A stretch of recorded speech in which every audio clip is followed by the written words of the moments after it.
Deb Helps here again. Today we're going to talk about one of my absolutely favorite ways of marketing your business, and that is video marketing. And I know a lot of you guys are like, oh, I don't know if I could do this, but let me tell you, if you can and you do overcome your fears, and basically how do you overcome your fears? That's just by doing. You know, it's like riding a bicycle. If you get out there and you're going to fall off the first few times you try to learn how to do that, and then you get better. Same thing with playing golf, same thing with playing the piano, same thing with playing anything else, doing anything else. You get more and more skills the more and more that you do this. And in my first videos, I remember having little notes up there where I was trying to make sure I didn't forget what I was going to say. Little things like that that I'd have on the screen, and then you'd be looking down trying to make sure that you didn't forget anything.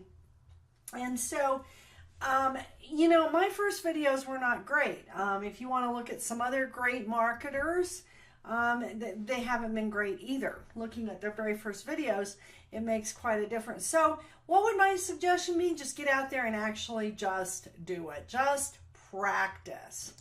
But anyway, why video marketing? Well, first of all, video marketing is the best way to establish yourself as an expert or authority in your niche. And people get to see your face.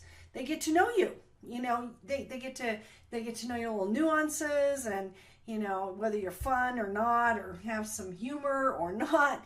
And they start to look at you as an authority. It's the best way. It's absolutely the best way. So I highly recommend it. Anyway, so what equipment do you need?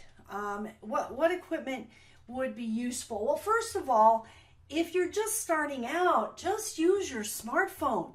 You can literally take a video on your smartphone and you can upload it directly to YouTube, or you can do a Facebook Live and take it all the way to Facebook, and just from your smartphone.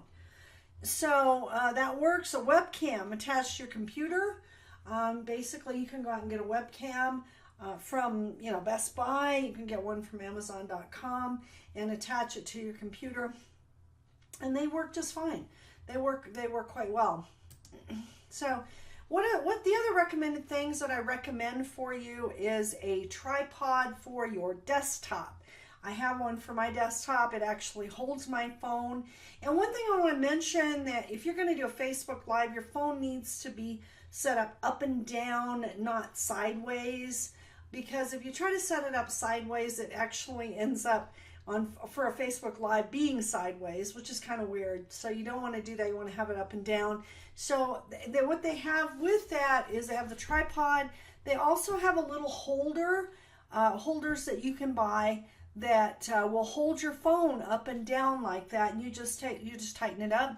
It holds your phone, and you can actually go ahead and shoot the videos. And actually, I don't think the one that I'm showing right here may have that, but they do have them out on Amazon.com that will hold your phone either way. It'll hold it sideways like this one is showing, or it'll hold it up and down like you need for your Facebook Lives. Like I said, a smartphone holder.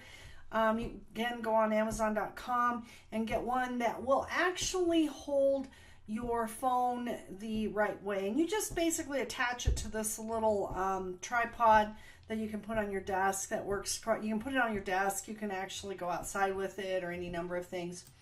And here's a rotating one that will do that. Another thing that actually I've seen a lot of people use, I think is pretty cool, is a selfie stick holder for smartphones. You actually can go walk outside. You'll see people walking outside on some of their videos, and they'll have one of these selfie sticks that holds it out a little bit from you, and you can go ahead and take your video that way as well. So here's the thing. What do? You invest, you learn, and then you teach. So you can either invest in courses, invest your money and your time into learning something new.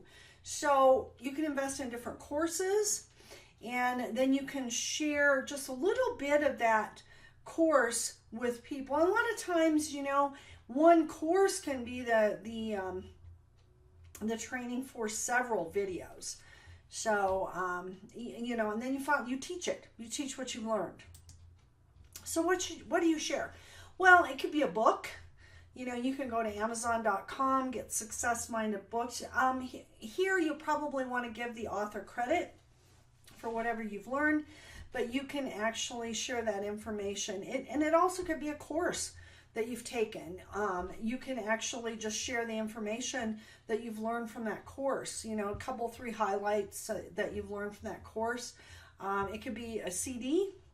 It can be a program. It can be an event that you've attended as well. So a lot of times, you know, if you've attended events, take your notes.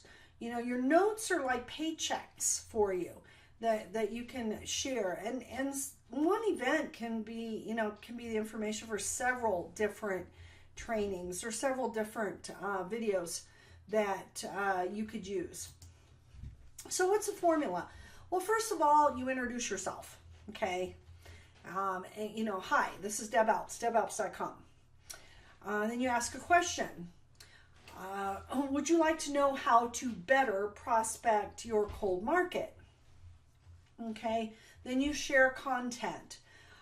In this short video, I'm going to give you 3 tips on prospecting on your cold market. You know, tip number 1 would be to, basically tip number 1 would probably be, you know, to build rapport.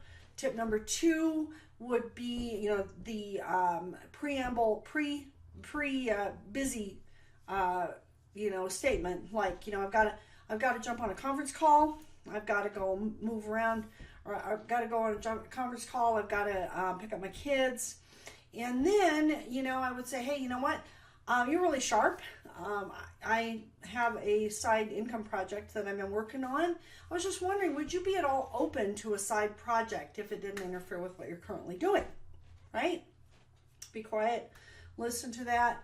And then, you know, and then the last part is basically a call to action.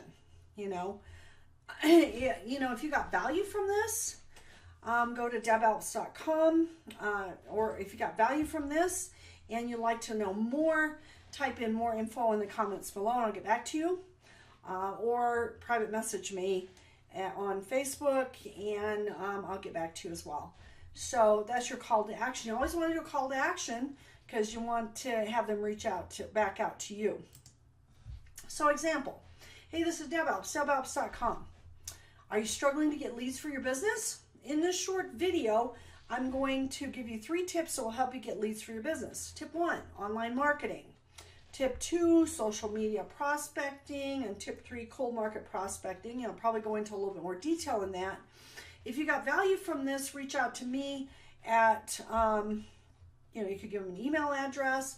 You could tell them to contact you through Messenger, or go to DebAlps.com, or call me and give them a phone number. And then if you got value from it, and then we'll see you in the next video, and bye. That's it. That's your example.